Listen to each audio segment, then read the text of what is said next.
plaisir mingi ya kozali boso na bino bozolanda biso on direct à travers émission à vous la parole. Merci na confiance au bosala kabiso chaque jour à partir de 11h30 rediffusion à partir de 22h30 sur la même chaîne RTV et bozali moi ebele ya kolanda biso na bandako tout ça qui de bomona ki misika ki wana za ki rediffusion parce que nous tozali censé à cause plateau direct qui lelo pour notre meka kosola par rapport à l'actualité politique dossier à Constant Mutamba lelo oyo c'était prévu ndenge ça ki bino kena za la wana mais ba disposition ali vraiment garantie et na pesi maman abotinga yi Marie-Jeanne m'appelle Mbote Besika zali et batu mosusu na pesi bango Mbote ba yero dans l'ombre et sengela kite ki tozala lelo sur place wana mais tozali ko compatir et tozola de la dossier wana à la veille batie réquisition bazobe réquisition ou bien réquisitoire contre batu oyo bakoloba mabe pona ba juge pona dossier oyo pona nini wana batie pona batu bakoloba mabe pona bango mais ce n'est pas prévu et peki cité Congo mani asala analyse na dossier ya Constant Mutamba wana ba juge wana ba mibeko to comprendre ce qui le kolanga idie merci na ko sala analyse ko taquer justice ko loko injuré ba mibeko ala wana ozala kondana wana ba kondane ngai parce que même ngamoko na ba kana to finga nazali ko loba makambo ezali na banini te wana ozala mais ko venga iteke no bande ko ne ba sali document wana et privé congolais te asala analyse eza ko critique ko finga te monto aza ko analyser aza ko réfléchir aza poser ba question ezali permis même la constitution garantie ezo pesa biso na liberté d'expression ezali garantie. Et ça vraiment la garantie. Ça veut dire que biso to ko réfléchir décision nyonso ko joa malelo à vous la parole Dieu merci to koloba amen et ko privé biso te si Constant Mutamba zali a quitter et ko pesa biso te to réfléchir pour na nini ba quitter Constant Mutamba. Est-ce que ba téléphone est bengami ou bien comment ceux qui va condamner Constant Mutamba to ko réfléchir peut to ça peut ba analyse est-ce que a mérité condamnation a mérité peine wana tout comme ça to ça la biso ba analyse. On a vraiment tout réfléchi. Et le lot prévu, tout ça, l'émission de Kwazoya, Moïse Kakonde, Bolandi, Boyebi déjà, c'est un journaliste avéré, Azali, analyste politique, Alikaralika, on appelle si de Kozulu Mbote, on appelle si le peuple parle et pas John Kabamba Mbote, Azamwa, analyste, Azali, vraiment le lot quand même, journaliste, sur le plan, il y a analyse, Azo réfléchir bien.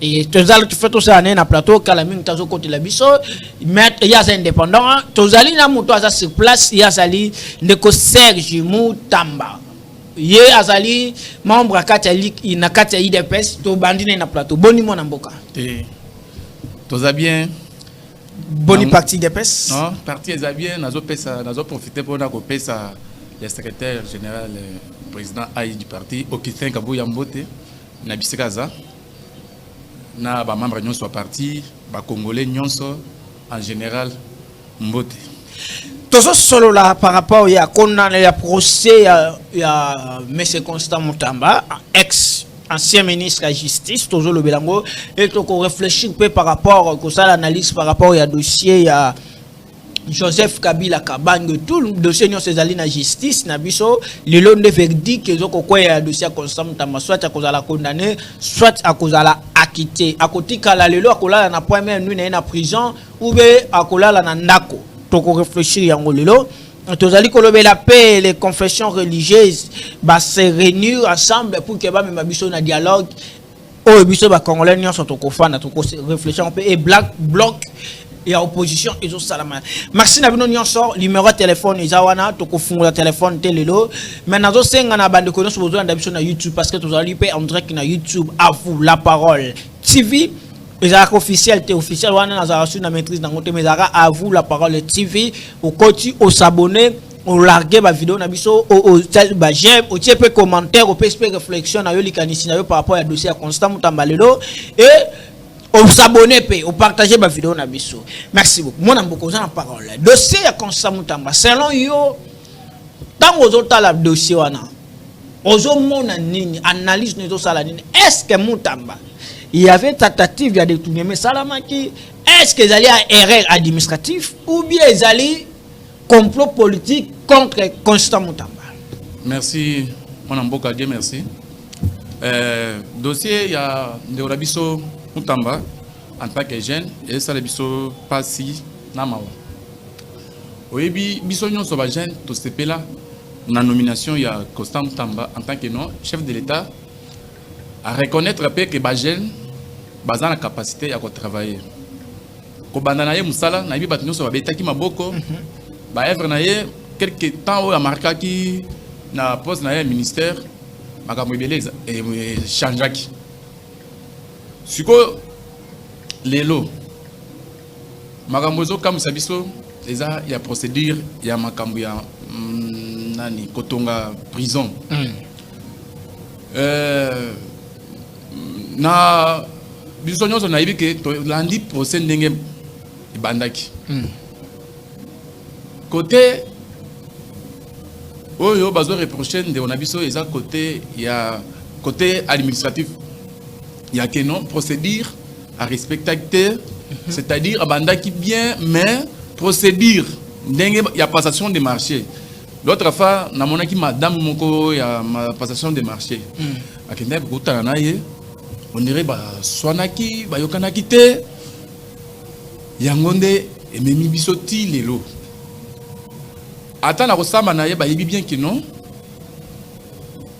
et loro bazo wele zaka que non a respectaki procédure ya marché te yango na mibeko à l'état ceux qui osent respecter procédure te yango nde ememaki biso na makambo oyo procès oyo na moni que non biso to monaki déjà que non toza na guerre ya génération comment toza na guerre ya génération omoni ndeko na biso so tali ayaki na makila na biso ya ba révolutionnaire neti ba Lumumba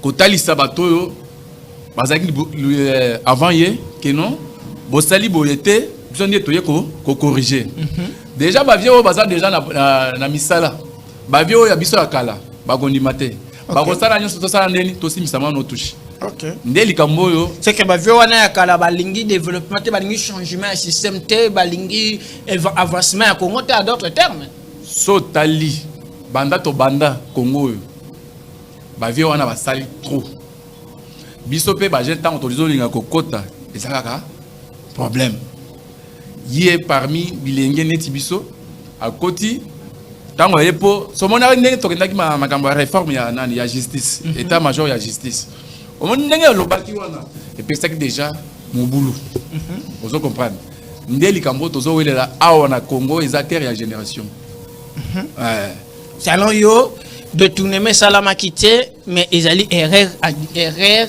ezali tentative de détournement oui ezali tentative alors la tentative de détournement est-ce que ndenge ministère public basengi sinon yo ba condamné 10 ans est-ce que na tentative de détournement parce que yo lobi eza tentative to moni ba expert ba l'équipe ba lobi mbongo ebungi te za na compte ya banque to moni bato ba tuna ba marché ba lobi que non marché public ezala ki respecté et société géant existe aka batuni ki azwa ki avali ya conseil des ministres ba pesa ki so yebi sangai oko démontrer biso comment tentative ya détournement salami parce que mbongo eza na pièce ya l'état mbongo ezali société géant existe aka conseil des ministres ba pesa ki avali expert ya kisangani aya confirmer que lié ya kotonga prison ezali société géant ezali na ba document ngoni so passation à marché ezaki respecté so comment qu'on démontrer biso réellement ezaki tentative ya détournement ndeko Dieu merci question na eza bien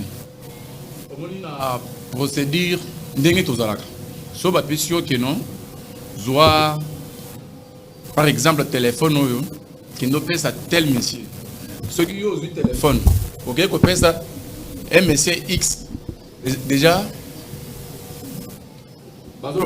intention déjà ils a déjà parce que yo ba yebiso zoambongo téléphone oyo pesa ndeko na biso Y yo ke pesa ndeko X mbala moko directement na droit eza mais ya pesité mbongo eza na caisse ba pesa ki avali asalama a otonga prison na mama oya na ibite olandaki muto passation de marché na ba dire na ye alobaki nini alobaki que non munani tout d'abord société oyo izwaki mbongo wana eza na babenga nini capital social nango ya $5,000 ce que vous 18 000 $, la PCU. Société encore, ça vous comportement na biso na Congo.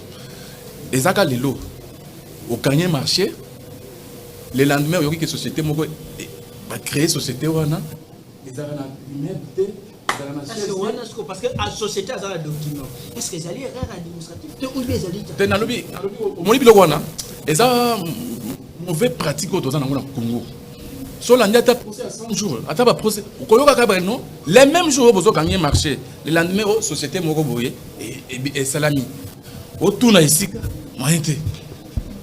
merci beaucoup. Moi, je vais la parole. C'est présenté aux à peine à 6 minutes. C'est présenté dossier Constant Moutamba et dossier à Kabila, dialogue entre les Congolais. Aux à la parole, c'est présenté et perception réaction par rapport à dossier Constant Moutamba. Est-ce qu'il y a dossier Constant Moutamba verdict qui a le lot?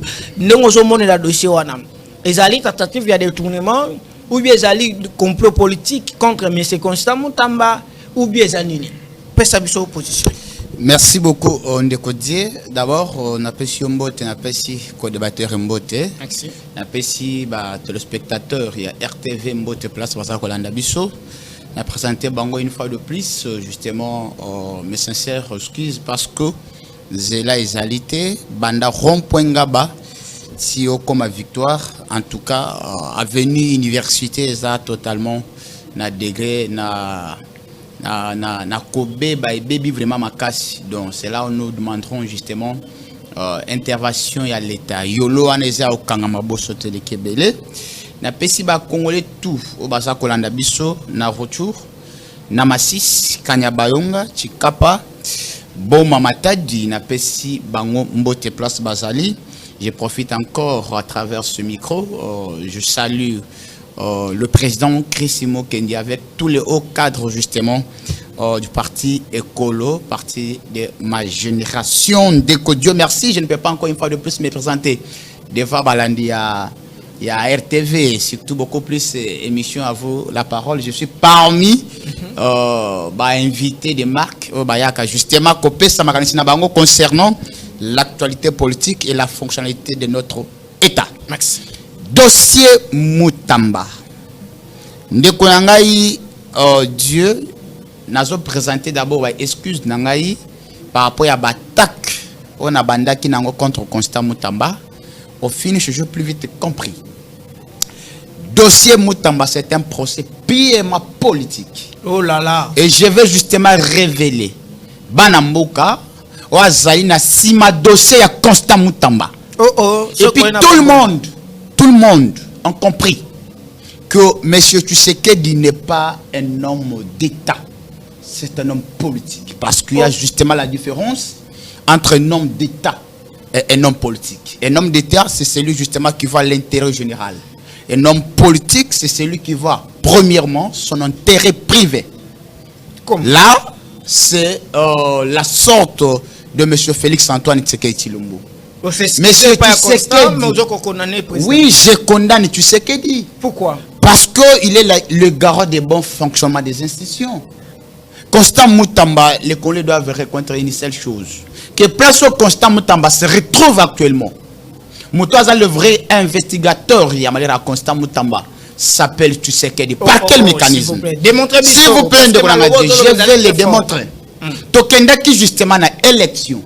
Avant token d'élection, en 2023, M. Tshisekedi dans l'équipe devant le micro et la caméra, toutes les caméras du monde, a dit que je ne peux pas, moi, négocier avec les rebelles du M23.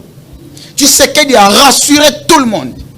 Constant Moutamba, un bon élève, a dit ok, le président de la République a eu une décision. Il y a M23. En tant que ministre, je suis là justement pour suivre la vision du chef de l'État. Constant Moutamba, procès nanga. Mouta fongola qui a Constant Moutamba. Yonanga toyebi, bakongole ndambo pe bayebi que Constant Moutamba ndenga zana Corneille Nanga est condamné à mort ici par la justice congolaise. Corneille Nanga a un mandat d'arrêt international. Tout ceci, tout ceci, mais c'est Constant Moutamba voulait justement à ce Tshisekedi. Aujourd'hui, le procès Kabila. c'est monsieur Tshisekedi. Oh, ça dit que non, Constant Moutamba, alanda lokolo naye pour dire que non, Ndenge Zali Boye, Kabila c'est le vrai investigateur, le vrai commanditaire, il y a AFCBAR M23. Ndenge Constant Moutamba comprendre que Mokonzi Nangaye a lobby que Kabila Zali M23, du coup il faut qu'on fasse la procès. Mais les longs de Kodier, vous êtes au courant. Tshisekedi a changé la vie. Aujourd'hui, Tozo sur la suko na M23 na Doha. Tozo sur la M23 na Doha. Donc, moto simisi Constant Moutamba touche et Tshisekedi. Mais il y a le tentative de détournement et ça et mon. Je reviens, mais il y a le but que non, simisi touche. Simisi Moutamba touche. Pourquoi Bato va prétendre justement défendre monsieur Tshisekedi de son régime? Pourquoi Bayebisi était atteint à premier ministre? Est-ce que ceux qui ont analysé, est-ce que Mouyibi a cause de peine à témoin belé bon? Constant Moutamba est allé plus loin. Il y a que même présence, il y a Gilles Alinguette. Est-ce qu'il y a Kendaki? Constant Moutamba est allé plus loin pour demander même la présence immédiate de Madame Soumino. Est-ce qu'il y a qui? Somme arrive vraiment à Posa Koyiba. Pourquoi Akoki Kobenga, la première ministre de la République? Parce que le pays est géré au quotidien par le gouvernement. Mais Constant Moutamba a lobby boy. Ceux qui bon qui ngana yibi, je ne peux pas justement na samba awa sans que présence ya premier ministre ezala. Bo benga ye bo tuna ye. Ceux qui de ça ye bien voté. Tout le monde va prétendre qu'on défendre monsieur Tshisekedi tuna bango. Pourquoi balinga quitter madame la première ministre à se présenter dans la procès? Selon yo, détournement et salami, tentative de détournement ou bien ça comment? Tentative, il y a détournement et salamité. Détournement et salamité. Ici, il faut retenir une seule chose. Que Constant Moutamba force de caïma politique. Mais c'est tu sais qu'il y a compris. Parce qu'il y a trois éléments que qu'on les faut baïeba. Par rapport à la trajectoire de Constant Moutamba. Place à Outaki. Et puis tant que Constant Moutamba est dans le pouvoir, Constant Moutamba n'était pas un élément précieux pour le régime. Constant Moutamba était justement un élément suspect pour le régime en place. Pourquoi? Par rapport à ma position concernant les antivaleurs. Miyibi. Et puis, le vrai protecteur de tous les valeurs, c'est M. Félix. Je vous donne seulement 3 cas. Avant de citer, je vous donne 3 cas. Avant de citer. Nous sommes en 2020. M. Kamere, jugé condamné, 20 ans de servitude pénale. M. Tshisekedi, devant le micro de Christian Lusakoni et Françoise Bouela, il y a RTNC. M. Tshisekedi dit ceci. Pour moi, Vital Kamerhe, c'est un homme honnête. Il a encore le temps de jouer un grand rôle dans ce pays. Tant Kamerhe a bini automatiquement premier vice-premier ministre, ministre, il y a économie nationale. Deuxième cas, il s'appelle M. Nicolas Kazadi. Un haut cacique qui a UDPS. Un ancien ministre de la Finance, à Jérôme Mossolo Nabiso, à l'équipe de caméra. Cette interview était justement Lingala, pour permettre toutes les couches de pouvoir suivre. Le médecin nous dit ceci. Nous tous, autour du chef, nous sommes des jouisseurs. Ceux qui Mossolo Bimi, destinés à travaux publics, Tokabola Kayango, chose grave, monsieur, tu sais qu'elle dit. Quand on a micro à Christian Lusakoni, pourquoi vous voulez jeter en pâture tout le travail d'un père de la famille?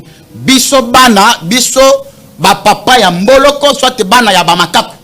Monsieur Félix a lobby que non, Nicolas Kazadi a père de la famille. Merci. Troisième personne, il s'appelle monsieur Augustin Kibasa. Aïbi biso Aram, tous les Congolais. Balela Awa, j'ai dit bien tout. Kabila nous avait volé. Mais Nandenga Félix c'était. À côté vraiment na carte ba téléphone. A Zubiso Baram. Mais tu sais que il te montre place mon côté ba font la dossier contre ce monsieur. Ba ken assemblée nationale. Faut ba longola ye. Tu sais que a pesi meeting dans l'Assemblée nationale. Ba pesa ki meeting. Je suis journaliste, je sais de quoi je parle. Alors, monsieur tu sais que dit Aboua Kibakanga, monsieur Kibasa. Troisième élément pour finir. Il y a un monsieur qui s'appelle Joseph Panda. À l'époque, ministre de la recherche scientifique. Ce monsieur a l'équipe dans Moujima Ipanangaï. A lobby boye na Tchuluba. Toi tout bon. Tout dit ben na moutima. C'est-à-dire? Et l'ingé la sanine. Biso tout aux amis yibi. Mais c'est José Mpanda. Parce que ce langage-là, Nachilouba, ça pose. Donc c'est un langage très fort. Abi, tu es tout bon. Tu es tout bon. J'ai dit ceci. Tu es tout bon, surtout dit Benamouchiban. Ce qui veut dire, biso tout aux amis. Est-ce que yo monaka procès à l'époque? Il faut ma contre ce monsieur. Mais aujourd'hui, le monsieur est encore réintégré dans le gouvernement. Donc tout ceci, procès Moutamba, c'est un procès politique où il y a un vrai commanditaire, monsieur Félix Antoine Tshisekedi Tshilombo. Ok, merci beaucoup. Moi, Namboka, il y a 7 minutes. Dossier à Constant Moutamba. Ndekwa lobby, dossier. Et ça, quand on a preuve de mon côté, Oyo, ils ont démontré qu'il y a Haïti. Le long Oyo, la population va adhérer, va marcher sur ça partout. Va salir Nzambe, va comédien, va musicien, tout le monde a allé dans le procès Oyo. Si posons va condamner Constant Moutamba, est-ce que vous avez la conséquence? La population va continuer comment? On a la parole 7 minutes. Au sein de toilettage, on a l'aise 7 minutes, on doit protéger. Merci Ndeko, Dieu merci. Nazo répondre à Ndeko Nanga na makambo ya uti koloba keno procès ya Ndeko na biso Constant Moutamba mutu aza commanditaire eza président de la République Fatou Beto a démontré hein que makambo wana vraiment oyo azo chargé président nga nazo ndimango te. Comment pona nini eza ta mutu moko te oyo ayebaki keno président Félix a renommé Moutamba comme ministre de la justice te. Parce que ça va poste moko régalien pour mokonzi ya mboka atali CV mwana mboka atali âge na ye atali ba compétence na ye ndi apesaki ministère ya justice babandi musala. Est-ce que président akokende komi encharné na Moutamba pona nini bakowelela nini ministre ya yonde mutu nomaki ministre bakay na marché au moins na mboko to ça problème ya nini quel qu'il soit mon toit dans la dossier aboma aiba soki bo bandi ko juger et ko banda o mutoyo problème na yeza parce que abanda ko na ote oyo asali boy to za kana ba prétention awa na mboka na biso pa nani ndeko na biso Constant Moutamba akena procédure na ya ba marché gouvernement est petit aval. Dossier salami biso to land parce qu'ils a télévisé, médiatisé mon frère. Makambo ko créé que non président Félix a tout sacrifié. Oh nani Kabila a un problème ya nini. Na pas information batlo la nangai. S'il vous plaît. Na solo information vraie. Na solo la na bat o baza sur place. Il nous semblerait na tchana conditionnel. Il faut confirmer que trouble ezo sala masikoyo. N'entrée à cour de cassation que ba juge ba juger ba reporter procès à Constant Moutamba ba reporter ngo ba yebisi azonga ndako parce que population a s'adhérer ba boyi Constant Moutamba ya Congo. Donc on a déjà la information to va on dirait que non c'est normal ba pour la troubler hors du public so ba moni ba ko reporter sans problème et ça mais ça va causer là et ça la biso dans to na opposition to za na ba combattant o bakanga to kepe to termine la prison maintenant te bokende dans lobby ata papa Etienne o les fait papa Etienne et ça ba tam sous ba procès ata au moni na ebandeli ya ba élection na biso 2018 et 2019 et ça ba sous o ba prononcer ba discours tribal tant ba kenda ko funda ba tant ba monaki que non nani opinion publique et comme ni divisé juge c'est confirmé affaire Constant Moutamba. Le procès pour décision verdict, le procès est reporté selon les sources judiciaires. Les parties seront informées de la remise à l'audience de ce mercredi. Cela veut dire que nous sommes là, nous Constant Moutamba, nous sommes là. Nous avons l'émission spéciale lobby. Oui, c'est ça normal. Il y a un monde qui tika politiser ma communion soit attention monique non mon toi sali boy dans la politique mon frère dans la politique bien sûr dans la politique non OK s'il vous plaît OK to tika ko politiser nyonso que Constant est-ce que Constant Moutamba cause na problème à présent yanini Yanini, yende mutonoma. Mais alobi s'il vous plaît, ngam dans la police à débat. Aloba qui kenon apesi exemple alobi kenon dossier Nicolas Kazadi, dossier ya Vital Kamere et qui basa et alobi sousna ba dire José Panda. Mais apparemment bango wana bazali libre bazo ko continuer ko circuler. Oh, merci. Neti dossier ya Ndeko Kamere. Na ibiki des dans le moment ya Covid na 2020. Et les caca biso Tolanda. Ti lelo. Babimisa biso ba français à l'isika yanke non, et ça vol intellectuel. Na ibité na code pénal na biso ya mboko vol intellectuel les arawapi. Bazanga moyen ya ko prouver Kamere que non ayiba kimbom. Présent en tant que les garants de bon fonctionnement des institutions. Alinga salande. Tosamba, les professeurs Kalouba, aloba que des vols intellectuels. La qui sa place Kamere qui n'est que touché mon tilelo, mon toita moroté à pouvoir. Et ça a clamé public au Tozanango dans beaucoup. Beaucoup de arrêts toto, Makambo Belé Zaga, au Moniwana. Ah, Bazo Saraye, parce qu'il y a ça pour payer. Soit aux années comme la justice, qui n'est pas de Nicolas Kazadi. Nicolas Kazadi aloba qui, en tant qu'ancien membre du gouvernement. Dossier Nicolas Kazadi Zaginin, il y a que non, Makambo forage, na lampadaire. Alakisi bato bakende ko c'est bakanga ki bango na ministre l'ancien ministre na mais justice esengi basenga ki na dossier ko akasadi mais oya bien que justice ndinga zalaka wana bazana na moment nyonso bako prouver bako landela yo tala neti dossier ndeko na biso matata point e bandaka mokolo nini mais ko condamner siko justice azana ba caprice na ya ko tala boya mon gravité la dossier. Au moment où c'était prévu que non, soit libérer Moutamba, soit condamner, monique la mère publique. Les juges sont des sages. Non. Dans le moment où mais justice et qu'on l'a la makambo tina souka. To boya to na lingité makambo prétention ya que non, président David bien sûr, à ça 40. Mais pourquoi président président global parce que il y a Azali garant Azali magistrat suprême. Cause la magistrat c'est mes amis parce que tant oiseau qui n'est qu'on nommé magistrat c'est ça même la loi tant va bien magistrat suprême qu'on nommé y a magistrat na ba si proposition y a ministre y a justice et aussi à participer à conseil y a justice yango na ba bengaka et ça dit que non à la muka na tonga ngai bo faire libérer attention mon tant signer ordonnance na y a grâce présidentielle. Il y a des prisonniers politiques, tout ça. Et sous proposition, il y a conseil de la magistrature. Toi, même président de la dictature, qui non, non, ce pas parce que non, il y a 40 tout non. Soit aux analyses qui ne répondent à la justice. La capacité du peuple à influencer les reports d'un verdict, d'un verdict montrant le pouvoir du peuple a exigé que les autorités travaillent pour son bien-être. Ngai na moni dossier, nazana nga plein émission bande ko bazawana. Ba ebi tout le monde batindeli biso ba confirmer biso que non dossier ba reporter au procès à Constant Moutamba parce que y a tout naki na ça quand même analyse. Na lobby influence population nga koti dossier oyo. Wana selon ngai. Ce qui dossier o ba Jean lokola roi Salomon te. Population va se déconnecter dans le régime en place. Parce que décision ya mboka, la loi ya mboka, président de la République a une décision au nom de la population.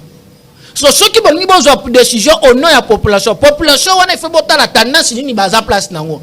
Parce que ça risque même la population va désavouer le régime en place. Donc comment on a le ça dans régime passé à M. Joseph Kabila. Déconnecter tant que kotaki. Bino mo webi ba retomber. Ceux qui opposent ka moi quoi bimia lobi ville morte. Vu que la population là qui a déconnecté dans régime en place, ba adhérer na pas population. Bino bo jouer kana wa ngana otala kaka. Kamunuko. Na boy réquisitoire ça déjà ngana otala kaka.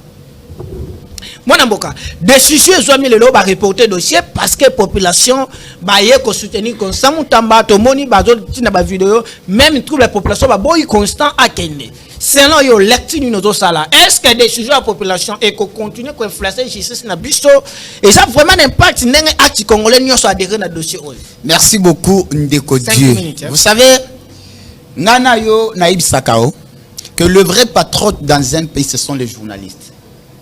Kotala ndeko nanga ndenga za boy. Na pembe na yebo jamais akokaka opposition. Ata politicien. Ah, ou t'as na idée. Non, papa. Yé ekosimbati. Les vrais patriotes dans un pays, ce sont les journalistes. Ndeko ndemo na vandi boy. Chaque jour azobone l'ensemble de ba nommé. Mais yonanga. Toko sala musala tongo midi poka pona école. Sans espérance, ya que tu sais que da nommé biso. Ba politicien. Nakatsa mboka ndeko nangai. Outi kolobango même bien. Constitution na biso ya république. Balobi boy. La justice est rendue au nom du peuple. Exécutée au nom du président de la République.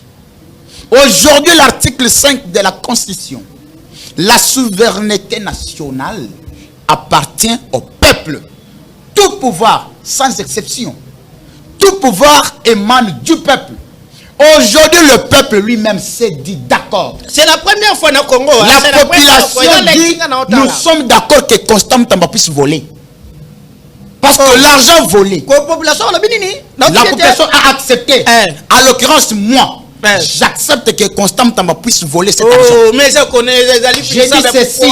Si Constant Mutamba avait l'intention de voler, moi je l'encourage de continuer et puis voler. Pourquoi je l'ai dit?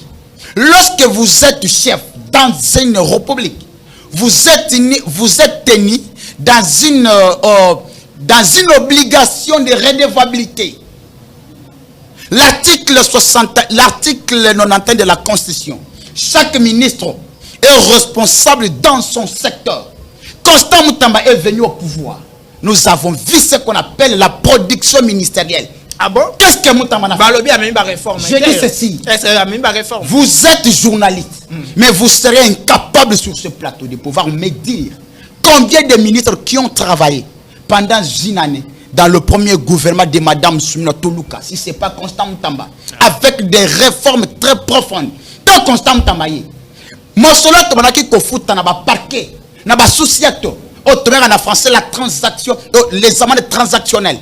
Et ce qu'on a poche à bateau. Constant Mutamba est venu à s'adresser contre ces gens. Niet, ce n'est pas encore possible pour vous. Cette fois-ci, Moutoya au PC jeton. À quel Kofuta mbon la banque, bon et continue trésor public.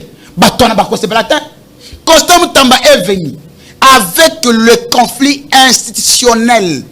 Constant Mutamba a yé bismino kendenge to vanja solo muyibi zali. Miyibi bazali awa. Batouana bako sepela na etata muke. Constant Mutamba a proposé parquet financier pour les détourneurs. Il est parti même plus loin pour dire que il faut créer le tribunal. Ou bien il faut déjà mettre le peine de mort contre les détourneurs. Constant Mutamba.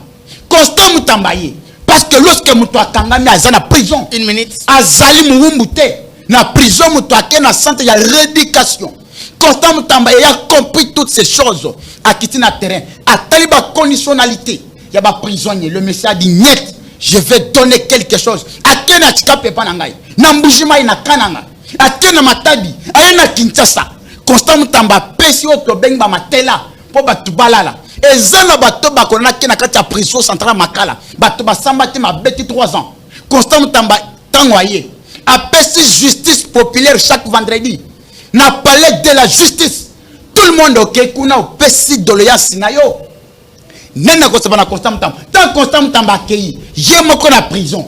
Atali vraiment que ndenge zaboye. Bato bazalawa bakonana na bango te. Mais bazo continue ko demeurer wana 3 ans bima. 2 ans bima au sambate. Pourquoi basala kango? Le magistrat a compris que ndeko die alingaka Moïse mingi. So ki ndeko die ayoki que bakangi Moïse alinga kende prison. Automatiquement Dieu a kosala tout en tant que journaliste, en tant que politicien après sa bisombo. Yango prison ya Makala. Ezakaka quoi un produit d'intimidation. Yango ta Mutamba ya bignette. Cette fois-ci ekosimate. Chose grave.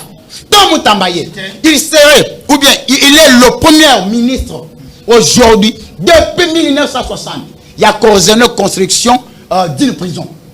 Nana kosepana Constant Mutamba. Nani.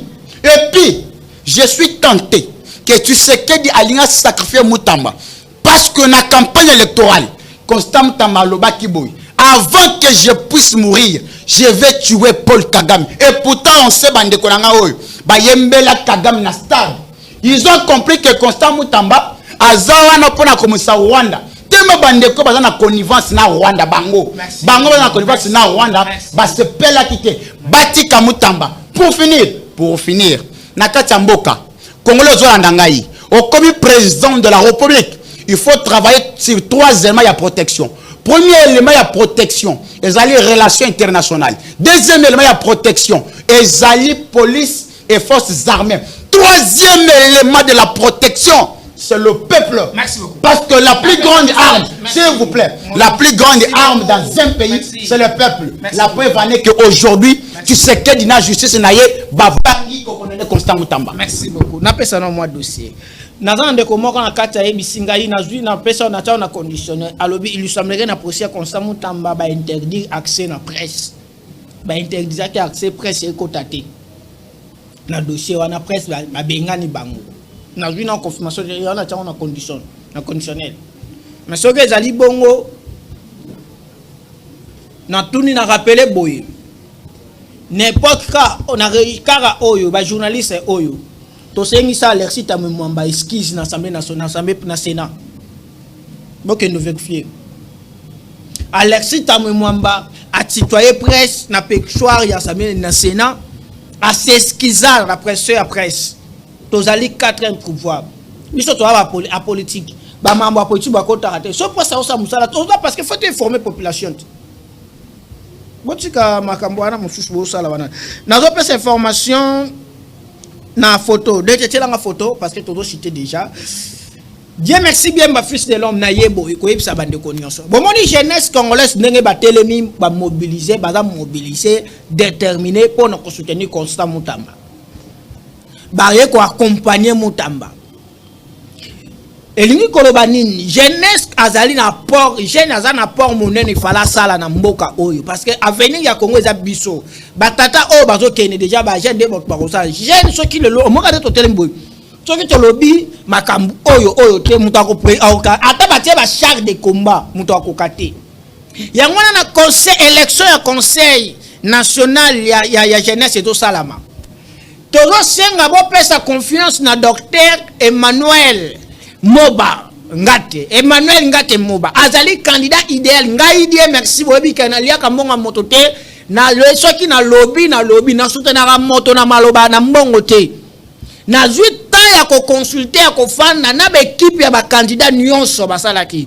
nazalaki na fikini na bengi na bande ko nyonso na montel na fikini ba candidat nyonso ba équipe na bango ba yebi makambo na oloba na consulter bango parce que nazalaki obligé na pe sa position na ngai na élection o ezali ya ba parti politique te parce que élection o ezali membre ezali élection ba candidat ba parti politique te ezala kana indépendant moto moko te surtout soko sala ka derrière na l'état ozali quelque part ça na mandat à l'état sala ka wapi azana droite moto azo postuler phase à la politique yangwana nazali censé na soutenir candidat moko yenda ko pesa biso vision na ye alongola biso na souffrance o ba jeune to tikala ba jeune to longa na ba jeune na bombe to longa na ba jeune na ba gene to longa na ba jeune ya kosala le côté to talela nkolo to za la actif na domaine nyonso et to za la ba OGT biso to za la présent na makambo nyonso ya mboka to sauver mboka na tuili to inanga na yoki ba candidat nyonso na yebisi bino boye bino ba président provinciaux boza na destiné à jeunesse na maboko na bino soki bo sali kaka erreur makila ya ba jeunesse na biso génération o ekotombe na moto na bino ba président provinciaux bozali na choix bozali obligé bo pesa biso candidat utile idéal o ko sauver jeunesse ngai na pesi bino docteur Emmanuel ngai nenge na yoki ba candidat nyonso moto na moni azali na vision ya jeunesse azali na vision azali déterminé azali na ba projet pour la jeunesse congolaise ezaka yewana docteur Emmanuel bon voter mon mboka ozana 2 minutes et pas à 2 minutes to clôturer ça la toilette tout ceci. OK, merci ndeko dia merci nazo répondre na ndeko nanga keno omoni ndeko nanga ya idée peso azo de la nomination biso tobundaka pona ba nini ba poste te toute opposition na so mi renseigner na za mutu akala opposition tina ndenge na koti pouvoir malgré tous un comportement na biso différent parce que tozo uta na école il y a démocratie. Et pourtant, tous plusieurs journalistes, collègues Nabino Bazan nommés par le chef de l'État. Ah bon? Bandego Eliezer, un journaliste. Na monipe vient à Kaboul, moi à Kaboul. Ça a été nommé. Bazan Idélé, Joël Kadé, Nazo Mona Bango, Bosembe. Quand le bateau que non journaliste, na Moussala aux Osala, soit au salaire, on a intérêt à la population. Ata ici au revoir, à Moutouana. Nous sommes directeur de cabinet, il y a gouverneur Nabisonani. Oui, c'est pas ça, journaliste Netibino. Comme il a dit que non, quand les politiciens ont droit à la nomination. Merci. Chité, mot de la fin, Père. Azo Chité, na keno moni na procès ya Mutamba. Ata ba jeune na bisope ya IDPS. Na moni ba mususu baza kuna na buto na moni ba mususu balali epa na yewana. C'est-à-dire mutu na mutu tana ndenga azo mona ndenge dossier zo kini. Ba bazo mona neti que non intérêt ya jeunesse. Ba mususu bazo mona que non, il fallait justice et la respecter quand même. Dans un pays des droits, c'est la toute première fois au monde en Amboka que non, un ministre en fonction va traduire la justice. Biloko il sera matin dans le régime Moussouana. Ministre tel va interpeller. Ne moni que non, il faut qu'on peut satisfaire dit merci beaucoup. Dédé, ne kolobi que non bandana il dépêche soyo. Loko là bazana collaboration na Kakame non. Bisoko de neto bimisi Kakame na poisa que non, Kakame oyo ne muto yozo abunse pendant 18 ans ata muto mo atika ko tomola loboko na yeke non Kakame nde azo accresser biso ezaka ba mouvement babol melelo Kakame oyo nani likambo mususu oyo ya alobi ya nani ekiminga ya olobi makambo ebele biso IDPS ya lelo toza modèle makasi na makambo ebele na kati ya mboka oyo. Merci. Démocratie lelo eza bien assise makambo so le kana transparence kala muto a détourner bo ke pe avandi poursuite exacte Nicolas Kazan na yebisio que no justice azara na ba caprice na ye. Justice nde ayebi moment opportun oya loba oya ko bandel yango nde na betoli solo ya ndeko na biso matata poni. Merci. C'était vraiment fini boy na boy. Message na Nicolas biso. Mot de la fin. Merci beaucoup. Nazo pesa ba congolais nyonso mbote na lobby pour la deuxième fois que non tous à la bomoko. Bomoko sima ya Fati Beton. Yende muto ene ba réforme belé. Bo pesa confiance. Makasi na makambo zo sala. To pesa confiance. To tika ba politique ya lokota o ba même biso ya tous à la diviser. Cohésion nationale sima Fati Beton parce que na makambo zo sala. To kinde liboso mboka ata 2040 boko sepela na makambo zo sala malele za douleur enfantement au moment moi ça zoli kobota makambo ezala kaka tango moi ça kobota ozanga ye bien ndeko die bandeko na biso ya IDPS batika ko continuer ko promettre au peuple basu déjà pouvoir IDPS créé le 18 février 1982 avec la politique anthropologique, c'est que veut dire mettre l'homme au centre de son pouvoir. S'il vous plaît, Chité. Qui a un slogan, le peuple d'abord. Jusqu'à présent, Atika ko promettre Batou. Nous voulons justement la production politique. Aujourd'hui, le peuple congolais balongi justice à monsieur Tshisekedi. Parce que Constant Moutamba se bat contre un système. Par quel mécanisme? Tshisekedi, Félix Tshisekedi par quel mécanisme? Andini na Vital Kamerhe atika la libanda. Mais Constant Moutamba à côté prison. Par quel mécanisme? Monsieur Tshisekedi accepte que Lambert Mende reste encore à l'union sacrée. Mais Constant Moutamba à côté prison. Par quel mécanisme? Monsieur Tshisekedi accepte Modeste Bahati, Mbosso Kodia, Obasalana Mobutu. Le père, aujourd'hui, va continuer pour aujourd'hui, la plus grande arme, na Katsamboka, ils ont neutralisé, collé toutes les armes, c'est la population. Population, ça n'a Constant Moutamba, to soutenir parce que Azali, leader, il y a jeunesse congolaise. Dossier, il y a capitaine, Oyo Mwana Mbosso Kodia. Je crois nazo kota naza na se mai nazo luka ba information na so boyebi ke ngai na landaka biloko belete na banini na ninga kana information na source pour na pesa position na ngai et je crois qu'à semaine au bozo position na ngai na dossier na bon pesa no ba révélation mais asali quand même ba révélation grave hein ba révélation na kota na musala la police quand pour apesa ba révélation wana nyonso est-ce que azali digne ya ko pesa ba révélation wana nyonso maintenant mingi to mona ni lobi na même heure na même chaîne rediffusion 22h30 merci.